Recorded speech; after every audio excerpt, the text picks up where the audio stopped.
नमस्कार। आज हमने हेलो एवरीवन नहीं कहा, तो आज हम इसे धीरे धीरे हम हिंदी की ओर ही अग्रसर होते जाएंगे। तो नमस्कार मित्रों, मेरा शुभ नाम केशव कुमार है और आज हम बिकमिंग मेडिको के इस चैनल पे हैं और ये हमारा जो है लास्ट लेक्चर है cell the unit of life का। जीवन की इकाई आज इस लेक्चर के साथ ख़त्म हो जाएगी। तो आज का जो हमारा लास्ट टॉपिक है वो है केंद्रक, न्यूक्लियस। हमने अभी तक इतना सारी चीज़ कंप्लीट कर ली है, काफ़ी सारे क्वेश्चन भी किए हैं और आज जो मैं आपको और भी सारे क्वेश्चन दूंगा और आज ही उसके सल्यूशन भी देख लेंगे क्योंकि हमारा ये लास्ट लेक्चर है। आइए, तो हमारा जो केंद्रक है क्या होता है पहले हम इसे समझेंगे। आ जाओ।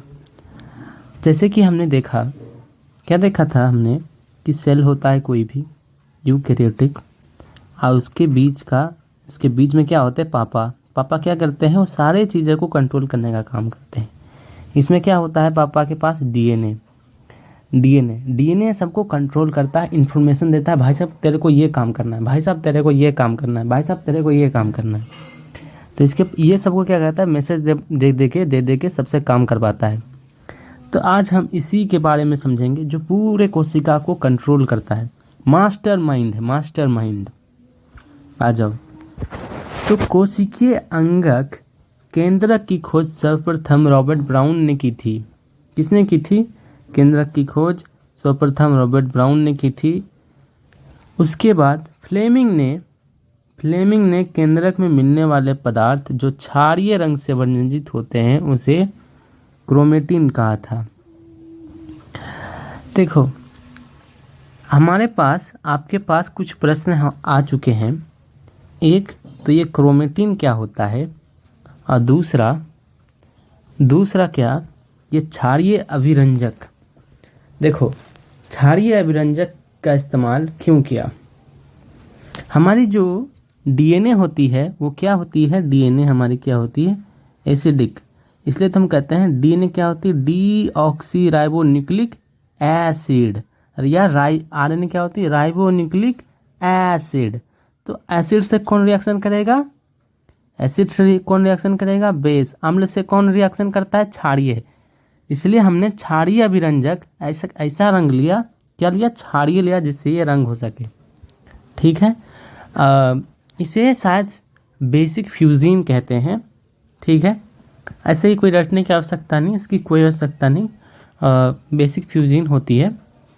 तो आप चाहे तो लिख सकते हो, ऐसी कोई आवश्यकता तो नहीं है। और से और भी कई सारे रंग होते हैं।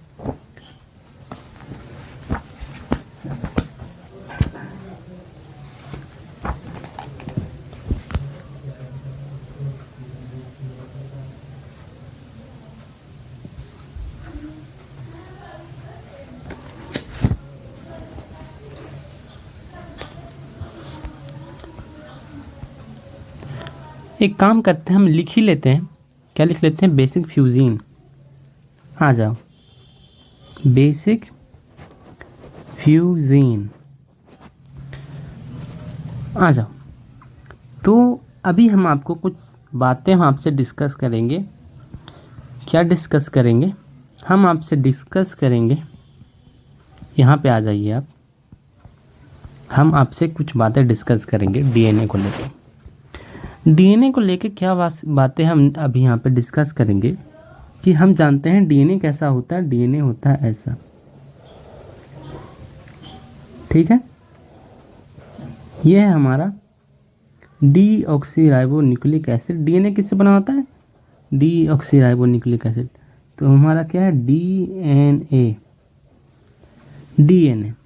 इसका फुल फॉर्म क्या है, डीऑक्सीराइबोन्यूक्लिक एसिड।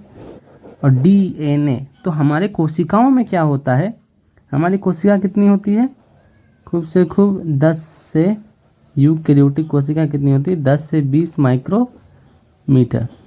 यूकैरियोटिक कोशिका कितनी होती है, 1 से 2 माइक्रोमीटर। और बैक्टीरिया कितनी होती है, बैक्टीरिया जो होती है वो वही तो प्रोकैरियोटिक होती है, 1 से 2 माइक्रोमीटर। उसके बाद हमारी जो पीपीएलओ होती है, माइकोप्लाज्मा, वो कितनी होती है, 1/100 माइक्रोमीटर, और वायरसेस कितने होते हैं 1/1000 माइक्रोमीटर। तो ये जो हमारा साइज है एक यूकेरियोटिक कोशिका का कितना है, इतना छोटा होता है कि कितना छोटा होता है 1 मीटर का कितना भाग, 1 मीटर का इतना भाग।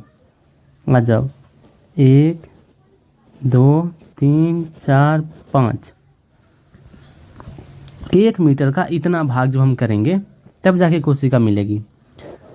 1 मीटर का इतना भाग करने पे हमें जाके कोशिका मिल रही है, मतलब 1 मीटर रस्सी हमने ली है, उसके 5 लाख अगर टुकड़े कर दें तब जाके कोशिका की साइज मिलेगी जो यूकेरियोटिक की होती है। अब वो इतनी छोटी होती है कि हम उसे नग्न आंखों से भी नहीं देख सकते। कितनी होती है, इतनी छोटी होती है कि नग्न आंखों से भी नहीं देख सकते, इतनी छोटी होती है। 1 मीटर को हम इसके टुकड़ों में करेंगे तो इतनी छोटी होगी कि नग्न आंखों से भी नहीं देख सकते। अब इतनी छोटी कोशिका के अंदर पता है कितनी बड़ी डीएनए होती है। इतनी कोशिका के अंदर पहले तो इतना छोटा न्यूक्लियस होता है, न्यूक्लियस भी इतना छोटा है, इसी के अंदर डीएनए होता है, पूरी कोशिका में नहीं होती। तो न्यूक्लियस तो भाई साहब इससे भी छोटा होता है। हमने जो अभी बताया कि कोशिका का साइज कितना हो गया एक रस्सी के मुकाबले बिंदी, अभी बिंदी के अंदर भी इतना छोटा, और इसके अंदर कितना बड़ा डीएनए होता है पता है, 2.2 मीटर डीएनए लंबा। मतलब अगर हम एक रस्सी को 1 लाख टुकड़ा कर दें और उस 1 लाख टुकड़ा के बाद हमें जो बचेगा उसमें 2.2 मीटर डीएनए आ सकता है इसके अंदर। हाँ भाई साहब, इस बिंदी के अंदर कितना डीएनए भरा हुआ है, 2.2 मीटर लंबा डीएनए भरा हुआ है। बड़े आश्चर्य की बात है ना, बड़े ही आश्चर्य की बात है कि इस बिंदी के अंदर कैसे इतना लंबा बड़ा डीएनए आ सकता है। ये लंबा डीएनए ये लगभग होगा कितना, इसको और बड़ा कर देते हैं, कितना 2.2 मीटर लंबा डीएनए एक बिंदी के अंदर अटका हुआ है। इसको कैसे बिना मोड़े तो अंदर आएगा नहीं। तो हम जब भी कोशिकाओं के अंदर न्यूक्लियस के अंदर रखेंगे तो इसे बिना मोड़े तो नहीं रखने वाले, ठीक है। तो हम जब इसे मोड़ते हैं तो हम उसी को क्रोमेटिन कहते हैं। आ जाओ, इसको मोड़ने का देखो कई सारे स्टेप्स होते हैं, जैसे कि हम यहाँ पे कुछ कांड करेंगे। क्या कांड करेंगे, हम यहाँ बनाएंगे आपके लिए कुछ स्पेशल सी चीज़ें। आज जो है हमने एनसीईआरटी ना पढ़ के पहले हमने डिसाइड करा है कि एनसीईआरटी ना पढ़ के हम ऐसे ही पिक्चरली समझने का प्रयास करें। आपको ये कैसा लग रहा है, कैसा लग रहा है, आ जाओ। तो अभी हम यहाँ क्या देख रहे हैं, हम देख रहे हैं ये डीएनए है हमारा। अब ये डीएनए को हमने बांधा है किसी चीज़ से, दिख रहा है ना, डीएनए को किसी चीज़ पे बांधा है।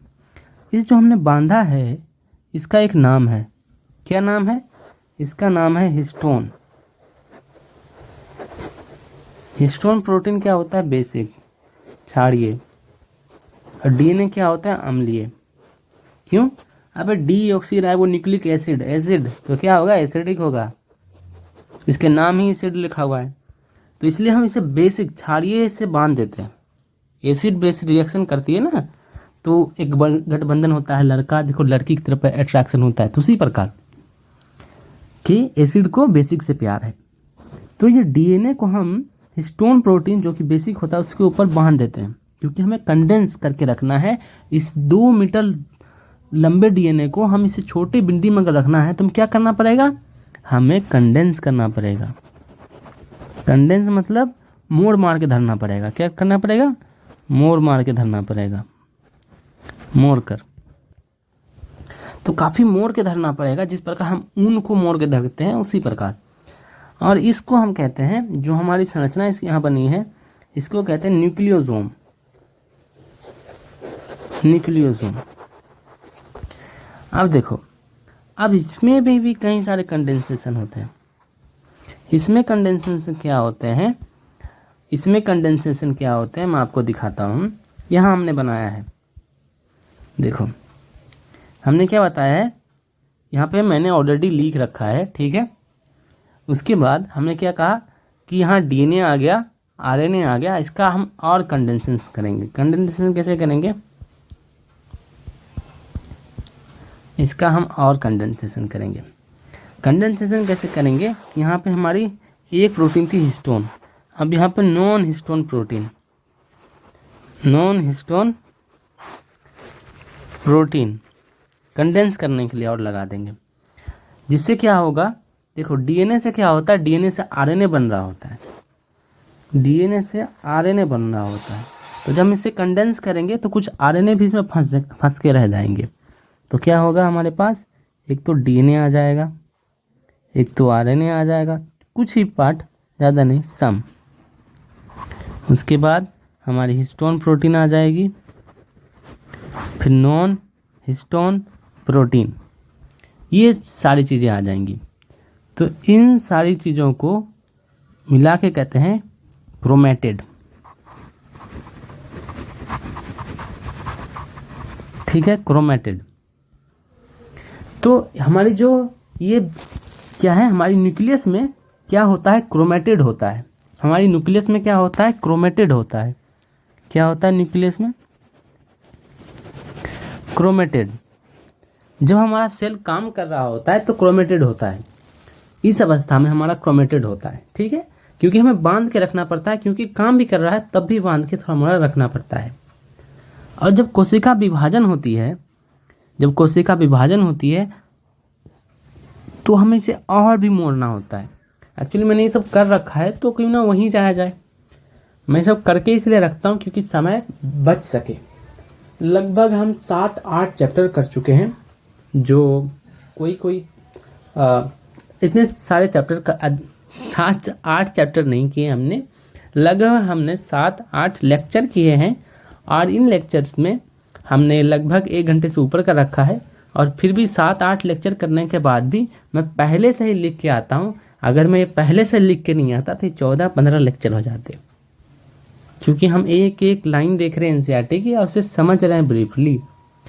तो हमने क्या कहा, क्योंकि हमने डीएनए को बांध के रखना पड़ता है, इसलिए हम उसे हिस्टोन प्रोटीन में बांध के रख रहे हैं। ये क्या है, हमारी हिस्टोन प्रोटीन, उसमें डीएनए को बांध के रख रहे हैं। इसको कहते हैं न्यूक्लियोसोम, और इसको कहा जाता है बीड ऑन स्ट्रिंग, मोती के माला। जैसे माला हम कैसे पर बनाते हैं, रस्सी में हम माला को गूंथ देते हैं, इसमें मोती को गूंथ देते हैं।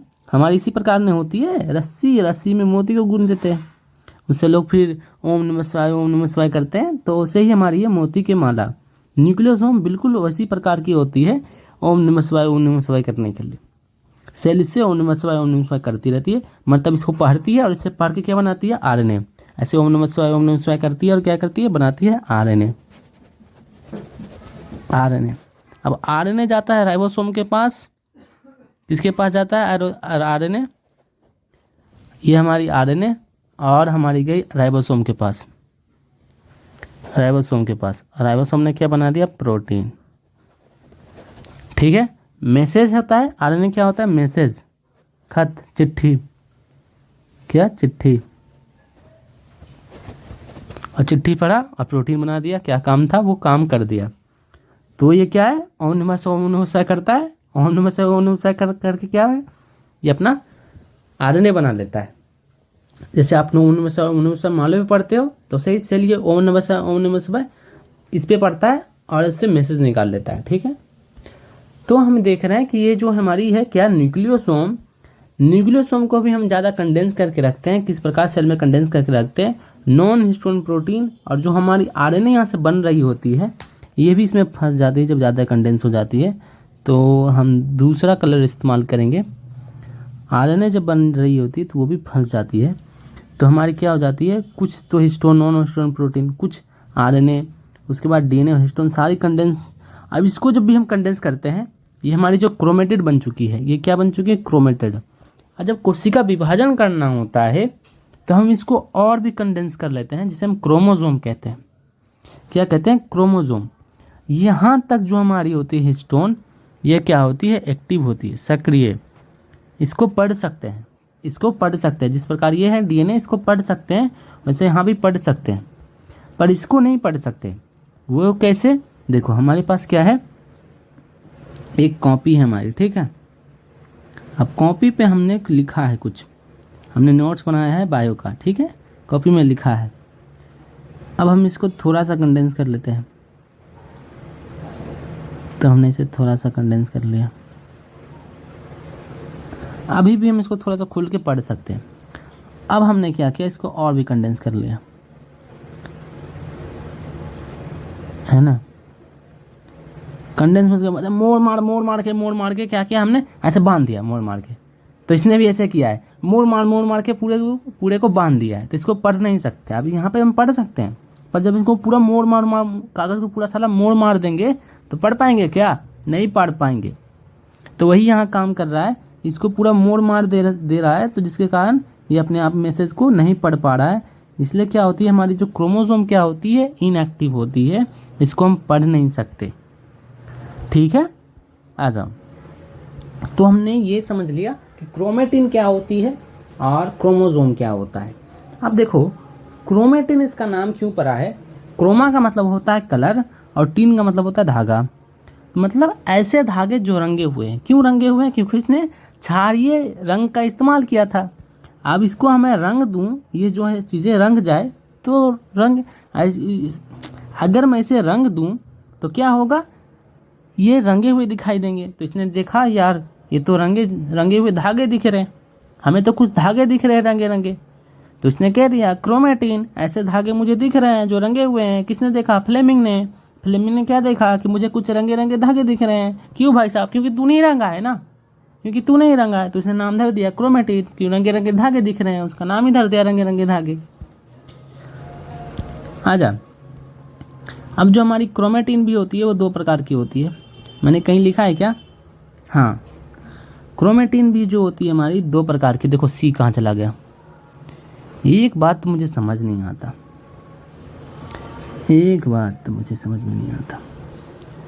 आ जाओ, यहाँ होगा ना सही। तो क्रोमेटिन जो भी होती है वो दो प्रकार की होती है, एक यू क्रोमेटिन, एक हेट्रोक्रोमेटिन। देखो अब हमारे पास दो चीज़ें हैं, ठीक है। आप इमेजिन करो ऊन का, हमारी रुक जाओ, ये हमारी क्या है? कोशिका है, ठीक है। अब ये कोशिका में आप ऊन का इमेजिन करो, कुछ हमारी क्रोमेटिन ऐसी है, ठीक है। कोशिका में क्या है? क्रोमेटिन, जो कलर धागे हैं, रंगे रंगे धागे, वो कुछ ऐसी है। अब कहीं पे ये ऐसी है, फिर ऐसी है। तो हमें क्या दिख रहे हैं? दो प्रकार के धागे दिख रहे हैं। कुछ यहीं पे भी है, हमें दो प्रकार के धागे दिख रहे हैं। एक तो काफ़ी फीकी है, क्या है? फीकी। और एक क्या है? डार्क रंगे में, डार्क है। तो जो हमारी यू, इसको क्या कहा? जो फीकी है, इसको फीकी जो है इसको कहा है यू क्रोमेटिन, इसको कहा है हेट्रोक्रोमेटिन। कारण बताता हूँ। हेट्रोक्रोमेटिन का मतलब होता है कहीं पे, हेट्रोक्रोमेटिन का मतलब होता है हेट्रो का मतलब दो अलग अलग चीज़ें। ऐसा क्यों? और यू का मतलब होता है एक जैसा, यू क्रोमेटिन का मतलब होता है एक जैसा। मैं इसे समझाऊंगा।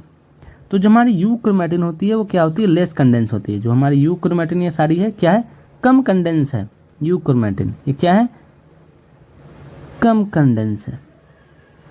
अरे यार ये फीकी है ना। हाँ, मैंने क्या किया है यहाँ पे? एक बात बता, मैंने यहाँ क्या किया है? आ जाओ फिर से करते हैं। ये हमारी क्या है? ये हमारी हेट्रोक्रोमेटिन, ये क्या है? डार्क है। और ये हमारी क्या है? यू क्रोमेटिन, ये क्या है? फीकी। तो हमारी जो हमने कहा गया है ये डार्क है, ये फीकी। जो हमारी यू क्रोमेटिन क्या होती है? Less condense. जो हमारी ये यू क्रोमेटिन है, पतले पतले धागे, ये क्या है? लेस कंडेंस है, कम ब्राइट है, लाइट स्ट्रेन दिया रहा है, मतलब कम ब्राइट है, ज़्यादा ब्राइट नहीं है, ज़्यादा रंग नहीं दे रहा। और ये ट्रांसक्रिप्टली एक्टिव है, मतलब देखो इसको मोड़ दे रहे हैं तो इसको पढ़ नहीं सकते। अगर हमारे पास कोई कागज़ है और वो ऐसे है तो उसको पढ़ सकते हैं, खुला हुआ कागज़ को पढ़ सकते हैं। पर कागज़ को अगर मैं मोड़ मार दूँ, हाँ, तो आप नहीं पढ़ पाओगे। तो ये इसको तो पढ़ नहीं सकते, पर इसको पढ़ सकते हैं। तो इसको तो पढ़ पा रहे हैं, इसको नहीं पढ़ पा रहे हैं, हेट्रो को नहीं पढ़ पा रहे, तो इसको पढ़ पा रहे हैं। हेट्रो जो क्रोमेटिन है वो डार्क है हमारी, और वो कंडेंस है ज़्यादा, और ये ट्रांसक्रिप्टली इनएक्टिव है, इसको पढ़ नहीं सकते, हेट्रोक्रोमेटिन को पढ़ नहीं सकते। अब आ जाओ एक बात के लिए, इसका यू क्रोमेटिन नाम क्या है, इसका हेट्रोक्रोमेटिन नाम क्यों है। आ जाओ एक बार विजुलाइज करने के लिए इसको क्या कर सकते हैं, पढ़ सकते हैं, इसको पढ़ नहीं सकते। रफ वर्क, इस बार रफ वर्क। आ जाओ, अगर हमारे पास कोई एक ऊन हो, ठीक है, ऊन हो, ये हमारी ऊन इमेजिन करो। अब ऊन को मैंने या कोई रस्सी हो जिसे मैंने रंग में डाल दिया, ठीक है। अब यह मेरे पास एक रस्सी का गोला है, क्या है, रस्सी का गोला। अब इस रस्सी को, गोले को मैंने रंग में डाल दिया, ठीक है। एक तो हमारे पास क्या है, एक रस्सी जो खुला हुआ है, एक रस्सी जो पूरा गोला बना हुआ है, जैसे ऊन का गोला होता है तो उस प्रकार का है। इसको जब मैं रंग का डालूंगा तो सारे जो पार्ट है सारे रंग हो जाएंगे, है ना, सारे पार्ट रंग हो जाएंगे। पर जब इसको डालूंगा तो ये डार्क तो दिखाई देंगे, ये देखो फीकी दिखाई दे रही है, पर ये पूरे डार्क तो दिखाई देंगे ऊपर से। जब मैं इसको खोलूंगा तो ऊपर के कुछ भाग तो रंगीन दिखाई देंगे, फिर सादा, फिर रंगीन, फिर सादा, फिर रंगीन, फिर सादा, फिर रंगीन, फिर सादा। ऐसे होंगे कि नहीं होंगे। अगर मैं इसको खोलूंगा तो अंदर का भाग तो रंगीन नहीं होगा ना, ऊपर के भाग ना रंगेंगे कि अंदर का भाग भी रंग जाएगा। अगर मैं इसे खोलूंगा तो सारे भाग नहीं रंगे दिखाई देंगे, अंदर का भाग रंगा नहीं दिखाई देगा, केवल ऊपर का भाग रंगा दिखाई देगा, क्योंकि इसमें कुछ पार्ट तो रंगे हुए हैं और कुछ पार्ट जो हैं वो क्या है, वो रंगे नहीं हैं। कुछ पार्ट क्या है, रंगे नहीं हैं, और कुछ पार्ट रंगे हुए हैं, तो इसका क्या नाम देंगे, हेट्रोक्रोमेटिन। और इसको क्योंकि सारे पार्ट रंगे हुए हैं एक जैसे है, इसलिए इसका नाम क्या होगा, यूक्रोमेटिन। समझ में आया इसका नाम क्यों है हेट्रोक्रोमेटिन और यूक्रोमेटिन। आगे बढ़ते हैं। तो हमने क्रोमेटिन तक समझ लिया है, अब हम आगे आते हैं। अंतरकाल अवस्था इंटरफेज में केंद्रक कोशिका जिसका विभाजन नहीं हो रहा हो, अत्यधिक फैली हुई विस्तृत केंद्रीय प्रोटीन तंतुओं की बनी होती है, जिसे क्रोमेटिन कहते हैं। केंद्रीय अधात्री में एक या अधिक गोलाकार संरचनाएं दिखाई देती है, जिसे केंद्रक कहते हैं। आ जाओ,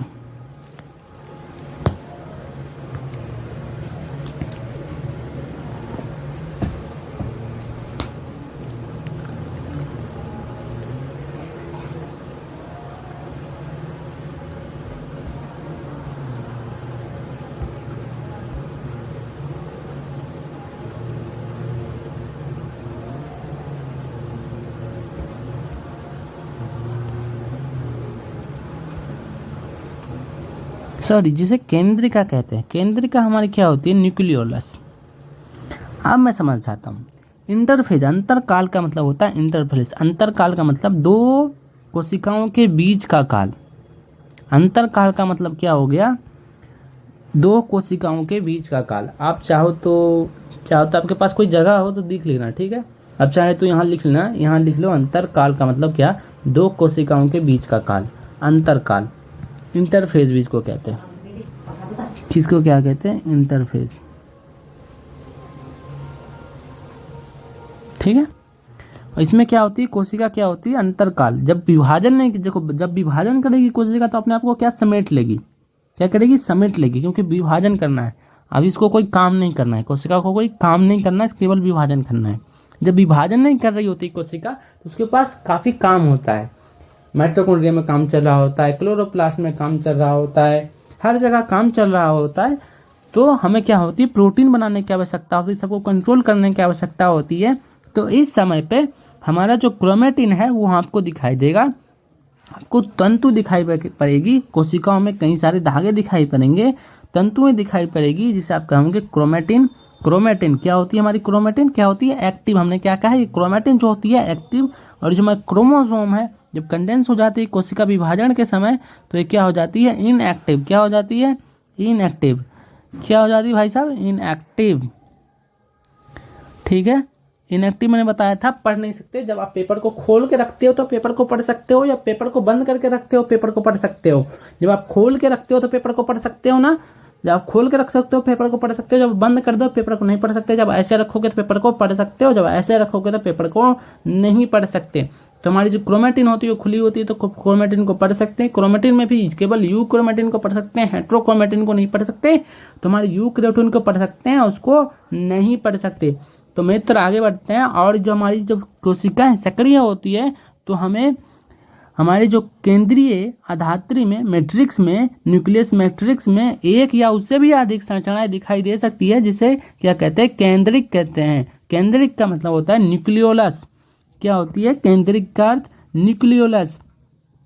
अब ये क्या होती है इसको हम अभी ही देखेंगे, स्पष्ट रूप से देखेंगे, जिससे हमारी सारी जितनी भी दुविधाएं हैं वो दूर हो जाएंगी इससे।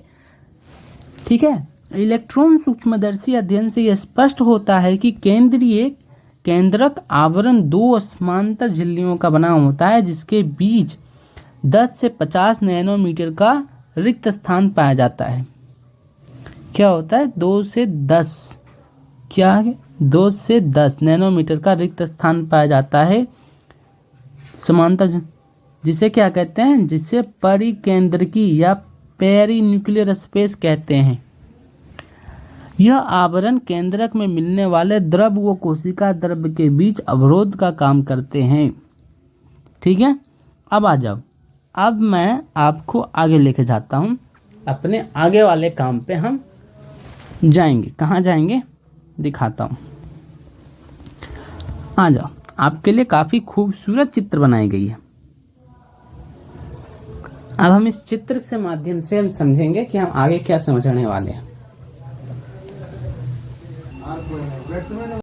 मैं हूं केशव कुमार और आज थोड़ी हल्की हल्की आवाज़ों के साथ, ये आज नहीं, ये जो हमारा लेक्चर भी जो रिकॉर्ड हो रहा है, ये हमारा द एंड करने के बाद हमने क्वेश्चन करा, सब कुछ करा, स्टैंडर्ड वाले क्वेश्चन करे, सब कुछ खत्म कर दिया पूरा चैप्टर। अब फिर बीच में पता चला कि तार जो है माइक क्या वो हिल गया था, जिसके कारण हमें आज फिर से ये सारा काम फिर से करना होगा। तो मैं फिर से करने वाला हूँ। मैं था यहाँ, देखो मैं सब कुछ कंप्लीट कर चुका हूँ और हम यहाँ से जो केंद्रिक है न्यूक्लियोलस पता नहीं, केंद्रिक जो है हम उसे देखने वाले हैं। तो हम केंद्रिक को देखेंगे एक डायग्राम से। बिल्कुल यहीं छोड़ के गया था मैं, और यहीं से सारे कान जो है, वॉइस जो है वो चला गया था। तो हम यहीं से स्टार्ट करने वाले हैं क्रोमोसोम को समझते हुए। तो क्रोमोसोम को समझने के लिए हम यहाँ कुछ स्ट्रक्चर समझ रहे हैं कि हमें क्रोमोसोम बनाने की आवश्यकता ही क्या पड़ी। ऐसी क्या आवश्यकता पड़ी कि हमें क्रोमोसोम बनाना पड़ा, कोशिका को क्रोमोसोम बनाना पड़ा। हमारे पास एक छोटे से बिंदु में, हमने क्या कहा था, एक छोटे से बिंदु में 2.2 मीटर लंबा डीएनए है। अब इस डीएनए को कंडेंस करके रखना पड़ेगा न्यूक्लियस के अंदर, क्योंकि इतना लंबा डीएनए ऐसे नहीं रह सकता जब तक कि आप उसको अंदर से बांध के ना रखो। हमने बांधा था और उसे क्रोमेटिन नाम दिया था। ये बंधा हुआ तो है पर एक्टिव है, इतना भी ज़्यादा बंधा नहीं हुआ है। इस तरीके से जाले के रूप में होता है, एक नेटवर्क के रूप में होता है। आप डायग्राम देख सकते हो जो एनसीईआरटी में है। एनसीईआरटी में इस डायग्राम को देख सकते हो। ये डायग्राम में आपको डीएनए दिख रहा है। ये डीएनए जो है कितने लंबा है, 2 मीटर है, पर इसको कंडेंस करके रखे हुए हैं एक जाले की तरह, नेटवर्क की तरह। और यहाँ पे हमारे डीएनए दिख रहा है जो कि कंडेंस है, पर इतना भी कंडेंस नहीं है। ये जो है हमारी क्रोमेटिन है। क्या है? क्रोमेटिन अभी खुली हुई है, बंधी नहीं है पूरी तरीके से, पर हम उसे सिर्फ ऐसे करके, ऐसे घूंज मूंज है, ये केवल घूंज मूंज है और अपने सारे काम कर पा रहा है। आ जाओ, अब हम इसी को समझने वाले हैं। पर हम देख रहे हैं, चलो ठीक, वो बात तो ठीक है, पर हमें क्रोमोसोम बनाने की क्या आवश्यकता पड़ी? क्रोमोसोम बनाने की आवश्यकता ये पड़ी कि जब हम कोशिकाओं को विभाजन करते हैं तो हमें एक कोशिका से क्या मिलते हैं? 2 कोशिकाएं मिलती हैं। अब दोनों कोशिकाओं में बराबर मात्रा में जो हमारे आनुवांशिक पदार्थ है उसका वितरण होना चाहिए। अब जब बराबर मात्रा में आनुवांशिक पदार्थ का हमें डिवाइड करना है, तो अगर हम ऐसे डिवाइड करेंगे तो हो सकता है इधर ज़्यादा इधर कम हो जाए। अगर ज़्यादा या कम हो जाए तो आनुवांशिक बीमारियां हो सकती है, कई सारे कैंसर तक हो सकते हैं, आनुवांशिक बीमारियां हो सकती है। तो इसको रोकने के लिए हमें बराबर बराबर बांटना होगा। तो उसके लिए हम क्या करते हैं, उसको इस प्रकार से बांटते हैं और उसका करते हैं रेप्लिकेशन करके, रेप्लिकेशन मतलब इसको दुगना कर देते हैं ताकि हम कोशिकाओं में बराबर बांट सकें। उसके बाद हम यहाँ 20 से काट देते हैं, 20 से काट देते हैं, जिससे हमारा एक भाग इधर एक भाग इधर आ जाता है। और ये काटने का काम कौन करता है? इधर से ये पकड़ के खींचता है, इधर से ये पकड़ के खींचता है। इसे पकड़ने का कौन खींचता है? जो हमने देखा था सेंट्रियोल, जो क्या सेंट्रियोल जो जो फिलामेंट निकालता है काइनेटोकोर पे अटैच करके वो खींच लेता है, यहाँ पकड़ता है और इसको खींच लेता है। जो हमारा सेंट्रियोल था वो पकड़ के खींच लेता है। इसका यही काम होता है सेल डिवीज़न में। तो हम समझ गए क्रोमोसोम की हमें आवश्यकता क्या पड़ी, ताकि हम बराबर बराबर बांट सके, आसानी से हम सेल डिवीज़न कर सके। तो हम यहाँ पे एक सैटेलाइट क्रोमोसोम दिख रहा है। क्रोमोसोम हमने देख चुका है कि सामान्य क्रोमोसोम किस प्रकार के होते हैं, इस प्रकार के। अब हम देख रहे हैं सैटेलाइट क्रोमोसोम क्या होते हैं, और इसके माध्यम से हम क्रोमोसोम के कई सारे जो संरचनाएं हैं उसे हम समझ पाएंगे। और मैं होप कर रहा हूँ कि इस बार जो है मेरी ध्वनि जो है वो आपको स्पष्ट होगी, और इस बार जो है हम सक्सीड कर पाएंगे, और हम आसानी से, चलो यार इतनी मनाते हैं सही जाए। तो इसके ऊपर जो आप देख रहे हैं क्रोमोसोम के ऊपर, इसे कहते हैं टीलोमियर। टीलोमियर क्या होती है? टीलोमियर जो होती है हमारी हर एक कोशिका विभाजन के बाद घिसती रहती है ऊपर का सिरा। ऊपर का सिरा हर एक कोशिका विभाजन के बाद घिसती रहती है, और जब वो ज़्यादा घिस जाती है तो हमारी कोशिका ज़्यादा विभाजित नहीं कर पाती। क्यों? क्योंकि अब वो डैमेज हो चुका है एक हिस्सा। क्रोमोसोम का अगर एक हिस्सा डैमेज हो चुका है तो हम उसको ज़्यादा हम डिवाइड नहीं कर पाएंगे। तो एक लिमिट तक ही हम सेल डिवीजन कर सकते हैं, कोशिका विभाजन एक लिमिट तक ही कर सकते हैं, जिसे हम हैफ्लिक्स लिमिट कहते हैं। जब हमारा टीलोमियर जो है वो खत्म हो जाता है तो कोशिका विभाजन नहीं हो सकती। और जो टीलोमियर होती है वो ग्वानिन रिच होती है, ग्वानिन बेस से बनी होती है। ग्वानिन क्या होती है? ठीक इस अध्याय के अगले अध्याय में हम पढ़ेंगे, जैव अणु में पढ़ेंगे ग्वानिन क्या होती है, ये एडेनिन क्या होती है। तो ये सब चीज़ों को हम आसानी से समझेंगे, देखेंगे, विस्तृत रूप में देखेंगे। तो अभी से चिंता करने की बात नहीं, इसी से अभी देख लो कि ये क्या होती है, ग्वानिन रिच होती है।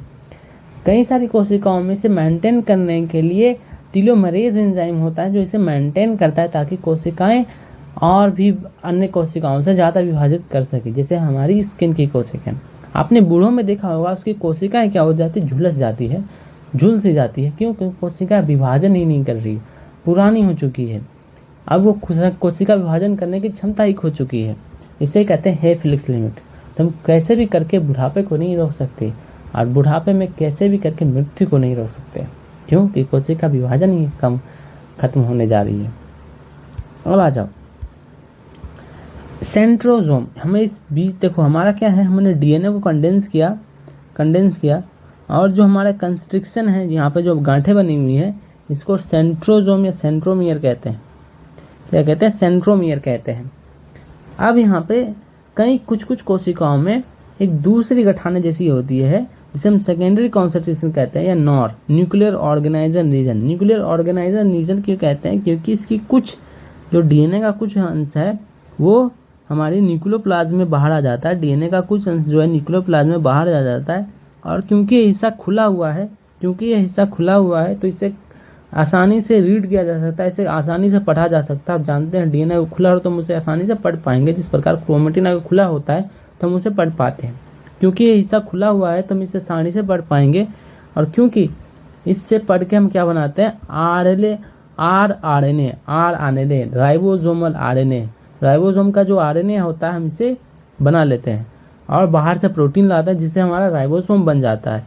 तो हमारा ये हिस्सा जो है इसको ये कहलाता है न्यूक्लियोलस। ये हिस्सा हमारा क्या कहलाता है, न्यूक्लियोलस। तो न्यूक्लियस क्या काम करता है, आरएनए बनाने का कार्य करता है, राइबोसोमल आरएनए बनाने का कार्य करता है। क्यों? क्योंकि ये खुला होता है, जिसके कारण हम इसे पढ़ सकते हैं, इसलिए इसका एक अलग से नाम दे दिया गया आरएनए। तो हमारी कोशिका अगर सक्रिय होगी तो उसमें सक्रिय प्रोटीन संश्लेषण होगा, प्रोटीन संश्लेषण होगा तो और भी राइबोसोम की आवश्यकता होगी, राइबोसोम की आवश्यकता होगी तो हमारा न्यूक्लियोलस जो है वो सक्रिय होगा। क्यों? क्योंकि इससे ही राइबोसोम बनते हैं, राइबोसोम के आरएनए बनते हैं। अब देखो, और इस पोर्शन को क्या कहते हैं, इस पोर्शन को कहते हैं सैटेलाइट पोर्शन। और ये हमारा जो क्रोमोसोम है इस प्रकार का, वो कहता है सैटेलाइट डीएनए। आप आ जाओ यहाँ देखो, ये हमारी सैटेलाइट डीएनए यहाँ पे आपको दिख रही है। तो हमारी जो क्रोमोसोम है, क्रोमोसोम वो 4 प्रकार की होती है। हमारी क्रोमोसोम जो है वो 4 प्रकार की होती है। एक होती है मेटासेंट्रिक, एक होती है सब मेटासेंट्रिक, एक होती है एक्रोसेंट्रिक, एक होती है टीलोसेंट्रिक या फियोसेंट्रिक। आप समझो, मेटा का मतलब होता है बीच में, मेटा का मतलब होता है बीच में, तो मतलब जिसके सेंट्रोमियर बीच में हो।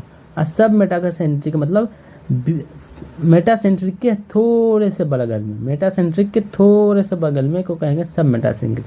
एक्रोसेंट्रिक का मतलब ये सिरे के पास में होता है, सिरे के पास में होता है। और टीलोसेंट्रिक का मतलब टीलोमियर पे होता है। हमने देखा था टीलोमियर लास्ट पोजीशन पे होते हैं, तो ये कोशिकाओं के ठीक लास्ट में होता है, इसलिए कहते हैं टीलोसेंट्रिक। ये टीलोमियर पे होता है कोशिकाओं के नहीं, क्रोमोसोम के टीलोमियर पे होता है, इसलिए मुझे टीलोसेंट्रिक कहते हैं। ये हमारे जो है हमारी सिराओं के पास में होता है, इसलिए हमें एक्रोसेंट्रिक कहते हैं। और ये बिल्कुल ही लास्ट पे होता है, यहाँ देखो हमने बनाया है, ये बिल्कुल ही लास्ट पे होता है, इसलिए इसको टीलोसेंट्रिक कहते हैं। अब यहाँ पे आपको कुछ आकृति दिख रही है, मैंने यहाँ भी लिख रखा है, कहीं एल लिख रखा है, कहीं जे लिख रखा है, कहीं आई लिख रखा है। इसका कारण क्या है? इसका कारण यह है कि हम समझने का प्रयास करेंगे कुछ आकृति द्वारा। आकृति द्वारा हम किस प्रकार समझने का प्रयास करेंगे कि हमने क्या कहा कि कोशिका विभाजन करने के समय हम क्या करेंगे, हम डीएनए को रेप्लिकेशन करेंगे, तब हम उसे बराबर बराबर बांट सकेंगे। यही कहा ना हमने। तो हम आ जाओ ये करते हैं, ठीक है। तो ये हमारा क्रोमोसोम है, ठीक है। अब हमने क्या किया, अब हमने इसके काइनेटोकोर पे स्पिंडल फाइबर को अरेंज किया, ठीक है, और स्पिंडल फाइबर को अरेंज किया, ठीक है, स्पिंडल फाइबर को अरेंज किया, जिससे कि ये क्या हुआ, ये बट गया।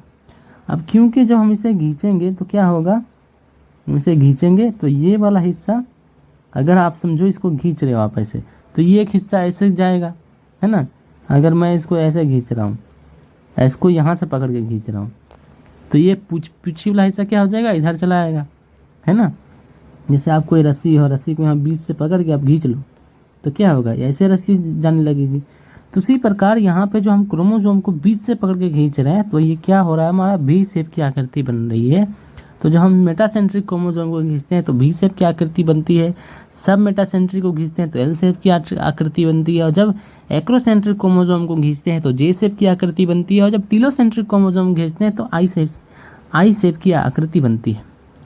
तो शायद मुझे तो याद नहीं, क्योंकि लेक्चर को तो काफ़ी समय हो चुका है और मैं एडिट कर रहा था, इसीलिए मैं क्या करूँगा, मैं यहीं से स्टार्ट करूँगा, मैं यहाँ से स्टार्ट करूँगा, यहाँ से स्टार्ट कर देते हैं। इलेक्ट्रॉन सूक्ष्मदर्शी अध्ययन से स्पष्ट होता है कि केंद्रक आवरण 2 समांतर झिल्लियों से बना हुआ होता है, जिसके बीच 10 से 50 नैनोमीटर का रिक्त स्थान पाया जाता है, जिसे पेरी न्यूक्लियर स्पेस कहते हैं। आप देखो, ये हमारे क्या है, डीएनए जो होती है, डीएनए हमने जहाँ भी देखा था, डीएनए जहाँ भी होता है वहाँ पे क्या होता है, डबल मेम्ब्रेन होता है, चाहे वो न्यूक्लियस हो, चाहे क्लोरोप्लास्ट हो, चाहे माइक्रोकॉन्ड्रिया हो। अब यहाँ पे क्या है, दोहरी झिल्ली होगी, तो दोहरी झिल्ली के बीच में जो रिक्त स्थान है उसकी दूरी क्या होती है, उसकी दूरी होती है हमारे पास 10 से 50 नैनोमीटर। और ये जो हमारे छेद बने हैं न्यूक्लियस पोर, ये दोनों झिल्लियों के क्या हुआ है, फ्यूजन से हुआ है। जब ये दोनों झिल्लियाँ आपस में मिल गई तब जाके हमें पोर मिला है। बाहर झिल्ली और अंतः झिल्ली जब मिल गई है तो क्या मिला है, एक छिद्र मिला है। आ जाओ, जिसे हम, यह आवरण केंद्रक में मिलने वाले द्रव व कोशिका द्रव के बीच अवरोध का कार्य करता है। बाह्य झिल्ली सामान्यतः अंतः द्रव्य जालिका से सतत रूप से जुड़ी रहती है, वह इस पे राइबोसोम भी जुड़े रहते हैं। देखो इसने क्या कहा है, जो हमारी न्यूक्लियर मेम्ब्रेन जो होती है वो एंडोप्लाज्मिक रेटिकुलम के साथ जुड़ी होती है। अब इसने डायरेक्ट नहीं लिखा कि ये रफ एंडोप्लाज्मिक रेटिकुलम होती है, इसने ये लिखा है कि वो एंडोप्लाज्मिक रेटिकुलम से जुड़ी होती है जिसके ऊपर राइबोसोम होता है। अब वो कौन सी एंडोप्लाज्मिक रेटिकुलम होती है, रफ एंडोप्लाज्मिक रेटिकुलम। तो हमारी एनसीईआरटी कहीं कहीं ऐसे ट्रिक करती है और कहीं कहीं इससे भी ज़्यादा ट्रिक करती है, इसीलिए एनसीईआरटी को शायद थोड़ा समझ पाना डिफिकल्ट होता है। अब क्योंकि सिलेबस और कंसाइज हुआ है तो अब क्वेश्चन जो है और भी ऐसे आ सकते हैं, ठीक है। आ जाओ, वैसे मैं नहीं मानता कि सिलेबस कॉन्साइज होगा एक एंट्रेंस के पॉइंट ऑफ व्यू से, क्योंकि एनएमसी जो भी है आप तो देख ही चुके हो, मुझे इस पे ज़्यादा कहने की आवश्यकता नहीं है। निश्चित स्थानों पे केंद्रक आवरण छिद्र बनने के कारण विच्छन हो जाता है। यह छिद्र के केंद्रक आवरण की दोनों झिल्लियों के संगलन से बनता है। यह केंद्रक आवरण अंतः तथा बाह्य दोनों झिल्लियों के संगलन यानी मिलन से बनता है केंद्रक छिद्र। इन छिद्रों से होकर आरएनए व प्रोटीन अणु केंद्रक में कोशिका द्रव व कोशिका द्रव से केंद्रक की ओर आते जाते हैं। साधारणतः एक कोशिका में एक ही केंद्रक मिलता है, लेकिन ऐसा देखा गया है कि इनकी संख्या कभी कभी परिवर्तित होती रहती है। क्या आप कुछ जीवों के नाम बता सकते हैं जिसकी कोशिका में एक से अधिक केंद्रक मिलते हैं? ये मैंने होमवर्क दिया था, वैसे आपको तो पता नहीं चलेगा, बट मैंने होमवर्क दे रहा हूँ मैं आपको। इसका जो है आपको कमेंट में बताना है आंसर। क्यों? क्योंकि देखो एनसीईआरटी में ऐसा जो प्रश्न होते हैं, जो एनसीईआरटी खुद ही प्रश्न करती है, वो ज़्यादा इंपॉर्टेंट हो जाते हैं। एनसीईआरटी में कुछ प्रश्न लिख दे वो ज़्यादा इंपॉर्टेंट हो जाते हैं, तो ये कुछ ज़्यादा इंपॉर्टेंट हो जाते हैं, तो आपको याद रहे इसके लिए मैंने इसको होमवर्क में ले रखा है। तो कुछ परिपक्व केंद्रक रहित है, जैसे स्तनधारी, वो आरबीसी, जो स्तनधारी की आरबीसी, रक्ताणु व संवेदी पौधे में चालनी नलिकाएं, सीव ट्यूब सेल्स जो होती हैं उसमें जो हमारी केंद्रक नहीं होती है, न्यूक्लियस नहीं होती। क्या आप जानते हैं कोशिका जीवित होती है? अगर किसी कोशिका में केंद्रक ही ना हो, न्यूक्लियस ही ना हो, तो क्या वो कोशिकाएं जीवित होंगी? जी हाँ, क्योंकि केंद्रक का कार्य क्या होता है? पूरी कोशिकाओं को नियंत्रित करना। अगर किसी कोशिकाओं में केंद्रक ही नहीं होगा तो कोशिका नियंत्रित नहीं हो पाएगी। तो आपके पास दो उपाय होंगे। क्या? आपके पास दो उपाय है कि आप उसको किसी दूसरी कोशिकाओं से नियंत्रित करवाओ, जैसे सीव ट्यूब सेल में कंपेनियन सेल जो होती है कोशिकाएं, वो सीव ट्यूब नलिकाओं को कंट्रोल करते हैं, और आरबीसी में हमें क्या नई कोशिकाएं बनानी पड़ती है बार बार, क्योंकि हम उसे कंट्रोल नहीं करते, तो डिवीजन भी नहीं करा सकते, उसको कुछ भी नहीं करा सकते, तो कोशिकाएं अब कुछ भी नहीं अपना एक काम देगी, इतने दिनों बाद मर जाएगी, 120 दिनों बाद मर जाएगी। तो हमें नई कोशिकाएं बनानी पड़ती हैं, क्योंकि उसमें केंद्रक ही नहीं होता, उसमें प्रोटीन सिंथेसिस नहीं हो सकती, उसमें माइटोकॉन्ड्रिया नहीं होता, उसमें कुछ नहीं होता। एक खाली डब्बा है अपना पैकिंग का काम करता है, इधर से पहुँचाता है, बैलगाड़ी है। केंद्रीय आधात्री यानी केंद्रीय मैट्रिक्स, क्या केंद्रीय आधात्री यानी मैट्रिक्स, केंद्रीय द्रव में केंद्रित व क्रोमेटिन मिलता है। क्या मिलता है? केंद्रिक मैट्रिक्स में क्या मिलता है? न्यूक्लियोलस और क्रोमेटिन मिलता है। न्यूक्लियोलस, केंद्रिक मतलब न्यूक्लियोलस, और क्रोमेटिन मिलता है। क्रोमेटिन मैं आपको समझा चुका हूँ, काफ़ी विस्तृत रूप से समझा चुका हूँ। गोलाकार केंद्रिक केंद्रीय द्रव में पाया जाता है। केंद्रिका झिल्ली रहित यह संरचना है जिसका जीव द्रव केंद्रिक विशेषता संपर्क में रहता है।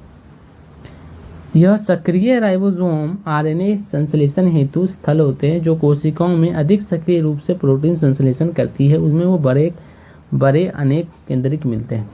मैंने आपको अभी समझाया न्यूक्लियोलस के बारे में। यहाँ आप न्यूक्लियोलस के बारे में देख सकते हैं कि जो इसके पास कोई मेम्ब्रेन नहीं है, जब ये इसके ऊपर कोई मेम्ब्रेन नहीं है तो क्या ये हमारी न्यूक्लियोप्लाज्म के डायरेक्ट कॉन्टैक्ट में है, और इसका काम क्या है? आर राइबोसोम बनाना। और ये आर राइबोसोम और प्रोटीन जो हमारे मिलकर क्या बनाती है? राइबोसोम। तो अगर किसी कोशिकाओं में प्रोटीन संश्लेषण काफ़ी तीव्र गति से हो रहा है तो उसमें राइबोसोम की संख्या ज़्यादा चाहिए। राइबोसोम की संख्या ज़्यादा चाहिए मतलब आरआरएनए की संख्या ज़्यादा चाहिए। आरएनए संख्या ज़्यादा चाहिए तो हमारी न्यूक्लियोलस को एक्टिव होना पड़ेगा। तो ये जो हमारी बातें हैं ये तो हम पहले भी देख चुके हैं। बस आपके जो है ना, कोई आपको ऐसा दिक्कत ना हो इसलिए हमने इसे फिर से पढ़ लिया। तो यहाँ मैंने पहले भी समझाया था, जो हमारी इंटरफेज होती है, जो हमारी कोशिकाएं जो एक्टिव होती है, तो हमें क्या दिखता है? क्रोमेटिन। क्रोमेटिन क्यों दिखता है? क्योंकि हम उसे पढ़ सकते हैं, खुली होती तो पढ़ सकते हैं। जब हम कॉपी किताब को पन्ने को बंद कर दे तो पढ़ नहीं सकते। और जब क्रोमोसोम क्या हो जाता है? क्रोमोसोम क्या होता है? विभाजन के समय बंध जाती है तो हम उसे पढ़ नहीं सकते। पर हम उसे विभाजन करने से पढ़ने की कोई आवश्यकता नहीं। कोशिका इतनी सक्रिय नहीं होती, विभाजन में बिजी होती है। और जो हमारी क्या लिखी हुई है, क्रोमेटिन में क्या क्या होती है? हिस्टोन प्रोटीन होती है, कुछ नॉन हिस्टोन प्रोटीन, कुछ प्रोटीन क्षारीय प्रोटीन होती है जिसे हिस्टोन कहते हैं। अब देखो, अब हमारी कोशिकाओं में क्षारीय प्रोटीन क्यों होती है? हिस्टोन जो है क्षारीय प्रोटीन क्यों होती है? क्योंकि हमारी जो डीएनए है हमारी जो डीएनए है उसका नाम क्या है?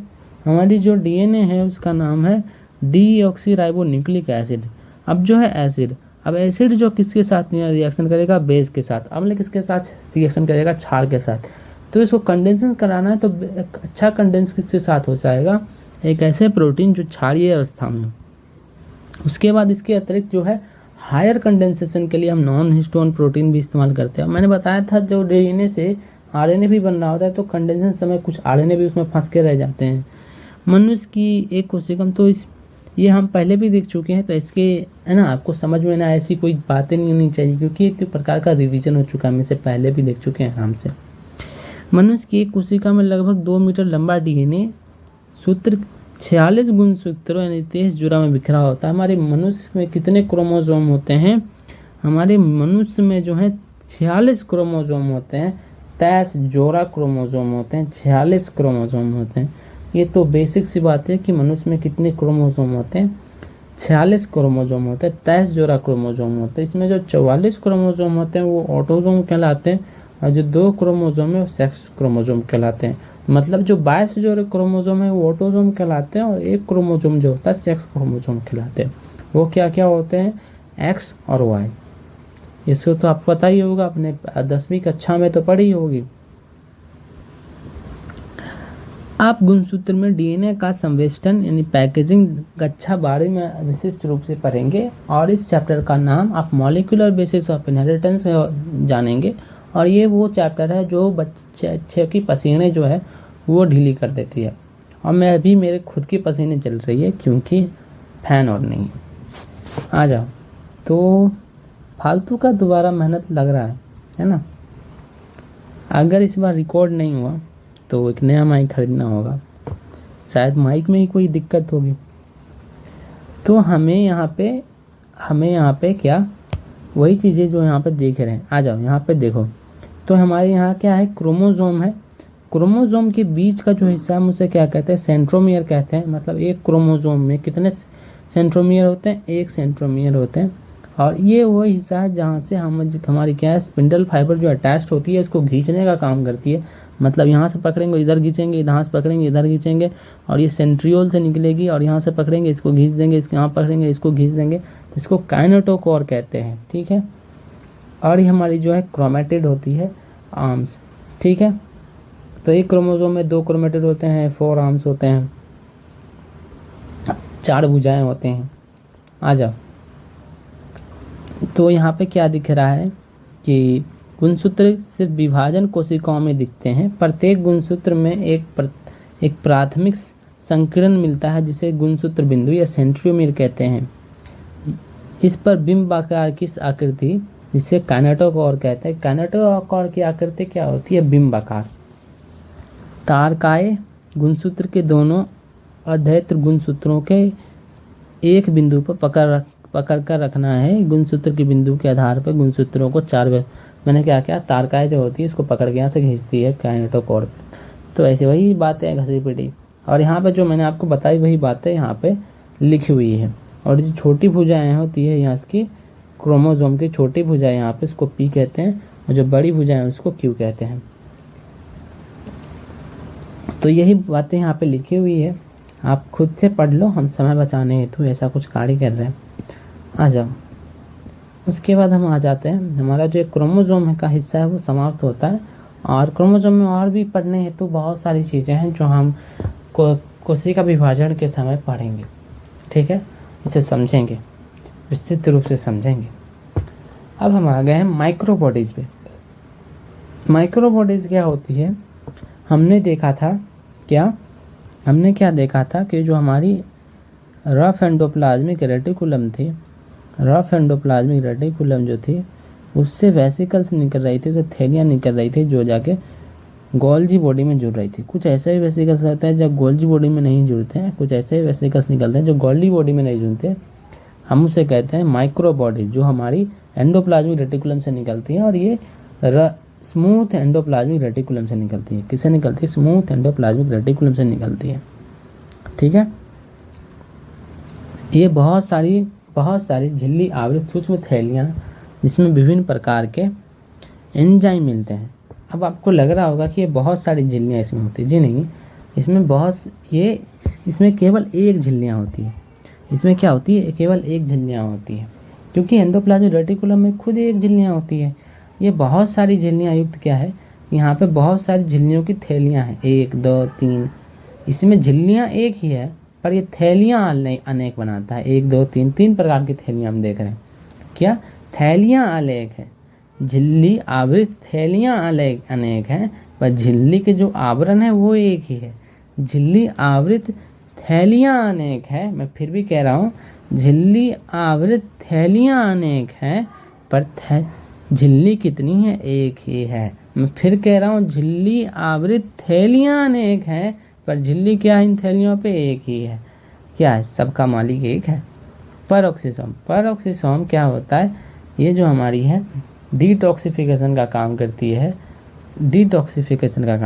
मतलब कोई भी विष आ जाए तो उसको क्या करती है, उसको निष्क्रिय कर देती है। अब हमारी जो क्या होती है, इसे कहते हैं ऑक्सीडेशन से रोकती है। ऑक्सीडेशन क्या होता है, ऑक्सीडेशन में कोई भी चीज़ जो होती है टूटती है तो हम उसे कहते हैं ऑक्सीडेशन।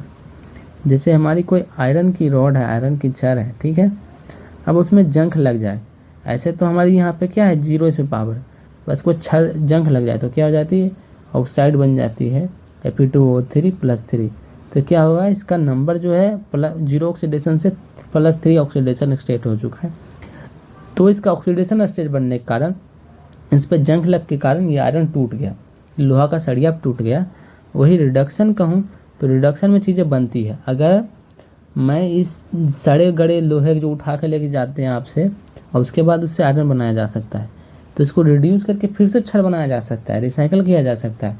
मतलब रिडक्शन से हम इसको फिर से जोड़ सकते हैं, ऑक्सीडेशन से ये टूट जाता है, ठीक है। तो ऑक्सीडेशन में चीज़ें टूटती है, तो आपके शरीर में कुछ कोशिकाएं टूट फूट ना जाए, कोई ऐसा गड़बड़ी ना हो जाए, आपके DNA टूट फूट ना जाए, तो उससे बचाती है, विष से बचाती है। और इसमें एंजाइम जो होते हैं वो परऑक्सीडेज ऑक्सीडेज एंजाइम होते हैं। अब हाँ, फोटो रेस्पिरेशन जो होती है वो प्लांट में होती है। अब प्लांट में होती है, क्या होती है, प्लांट में होती है, जिसे ग्लाइकोलेट पाथवे कहते हैं। इसमें कौन कौन से ऑर्गेनिज्म इन्वॉल्व होते हैं, आपकी माइटोकॉन्ड्रिया इन्वॉल्व होती है, आपकी माइटोकॉन्ड्रिया, परऑक्सीसोम और क्लोरोप्लास्ट, ये 3 जो इन्वॉल्व होते हैं, जिसके बारे में हम प्लांट फिजियोलॉजी में पढ़ेंगे तो हम इसे विस्तृत रूप में पढ़ेंगे। स्पेरोसोम क्या होता है, स्पेयर का मतलब होता है गोला और जोम का मतलब बॉडी, ऐसा स्ट्रक्चर जो गोल है। अब ये जो निकलता है ये स्पेरोसोम, ये तो माइक्रोबॉडीज है। माइक्रोबॉडीज कैसे निकलता है, smooth endoplasmic reticulum. Smooth endoplasmic reticulum क्या करता है, वो तो लिपिड बनाता है। तो स्पेरोसोम क्या है, गोल है, अब बॉडी है, गोला है, तो गोले के अंदर क्या होगा, तेल होगा। क्यों, क्योंकि Cr से आया है, और Cr क्या बनाता है, लिपिड यानी तेल। तो स्पेरोसोम के अंदर क्या होगा, तेल। तो ऐसी बॉडी या स्ट्रक्चर जिसके अंदर तेल भरा हुआ है, बस खत्म, आ जाओ। अब ग्लाइकोसोम क्या होता है, जैसे हमारी कोई क्या है, कोई बीज है, कोई बीज।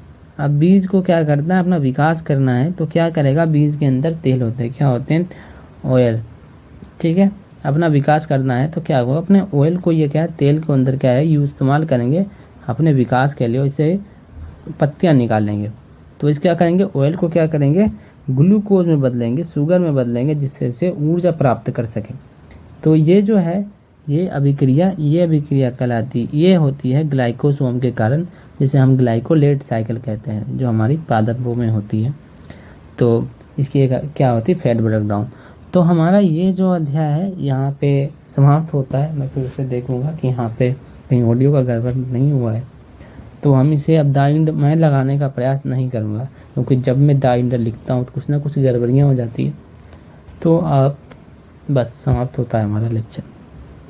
अभी नहीं, क्वेश्चन है, बाकायदा क्वेश्चन है।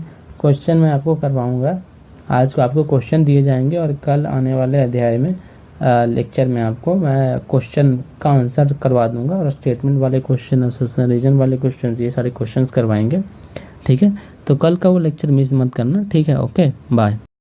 मैंने एक बात सोची है कि आज मैं क्या करता हूँ, आपको ये प्रश्न दे देता हूँ, ठीक है। ये जो मेरे प्रश्न है, ये प्रश्न दे देता हूँ, और ये भी मैंने प्रश्न बनाया है, अभी ही बनाया है, अभी लेक्चर ख़त्म करने के बाद मैंने बैठ के सारे प्रश्न बनाए हैं। यहाँ पे क्या है, असम्पशन रीजन कुछ क्वेश्चंस हैं, कुछ स्टेटमेंट वाले क्वेश्चंस हैं, और कुछ जो है लॉन्ग जो हमारे स्टेटमेंट होते हैं, लॉन्ग क्वेश्चन वो से हैं। तो ये जो हमारी नई एग्ज़ाम के पैटर्न में है वो ऐसे ही क्वेश्चन आते हैं। नए एग्ज़ाम में के पैटर्न चेंज हो चुके हैं, तो वैसे क्वेश्चन प्रैक्टिस करने का एक मतलब भी बनता है। तो आप क्या कर रहे हैं, आप तो मैंने एक बार एनसीईआरटी की क्या करी है, मैंने आपको एक बार एनसीईआरटी की तो डायरेक्ट लाइन करा दी है।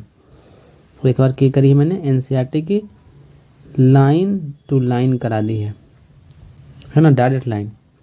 जितने भी डायरेक्ट वाले क्वेश्चन बन सकते हैं वो यहाँ से बन सकते हैं। उसके बाद PYQ, आप PYQ करोगे 36 या 38 37 कितना भी हो चुका है, आप PYQ करोगे जितना भी हो चुका है। उसके बाद आप क्या, हमें क्या करा रहा हूँ, आपको मास्टर क्वेश्चन करा रहा हूँ, मतलब न्यू ट्रेंड वाले क्वेश्चन करा रहा हूँ। क्या करा रहा हूँ, न्यू क्वेश्चन करा रहा हूँ, जिसमें हमारे स्टेटमेंट क्वेश्चन आ जाते हैं, असर्शन वाले क्वेश्चन आ जाते हैं और लॉन्ग क्वेश्चन आ जाते हैं। तो ये सारे क्वेश्चन मैं आपको करा रहा हूँ, ठीक है।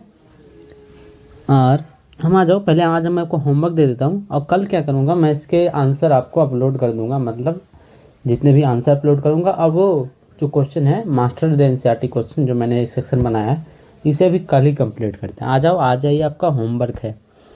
तो हमारा जो यहाँ पे क्वेश्चंस हैं, ये हमें क्या करना है, आपको यहाँ आपको मार्किंग करनी है कि ऐसा ही मन में मैं बोलता जाऊँगा, ये क्या है, ये क्या है, और मुझे बताओ ये क्या है, मुझे बताओ ये क्या है, ठीक है, मुझे बताओ ये क्या है, मुझे बताओ ये क्या है, मुझे बताओ ये क्या है, और इसका सूत्र क्या होता है, ठीक है।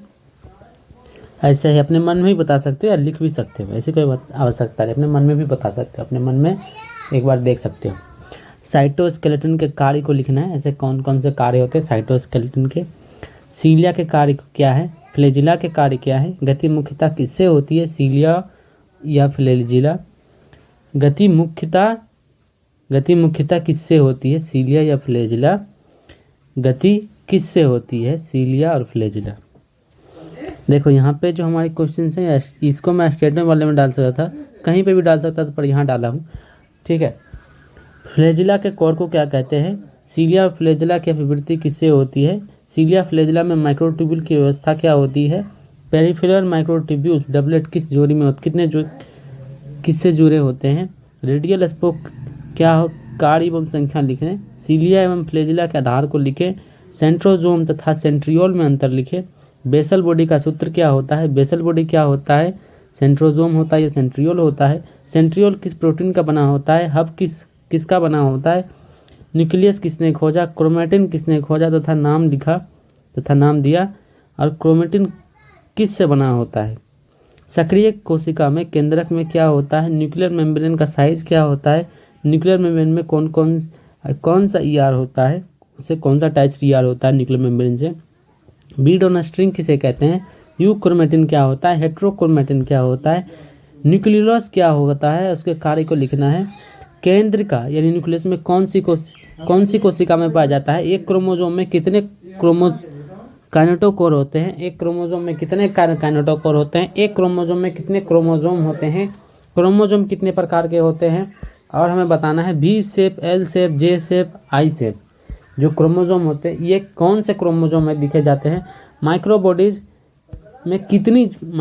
कितनी झिल्लियों का बना होता है, माइक्रोबॉडीज कितने प्रकार के होते हैं, फोटो रेस्पिरेशन में कौन कौन सा माइक्रोबॉडीज पाया जाता है, बीज में वृद्धि के समय कौन सा माइक्रोबॉडीज मदद करता है, स्फेरोजोम क्या होता है।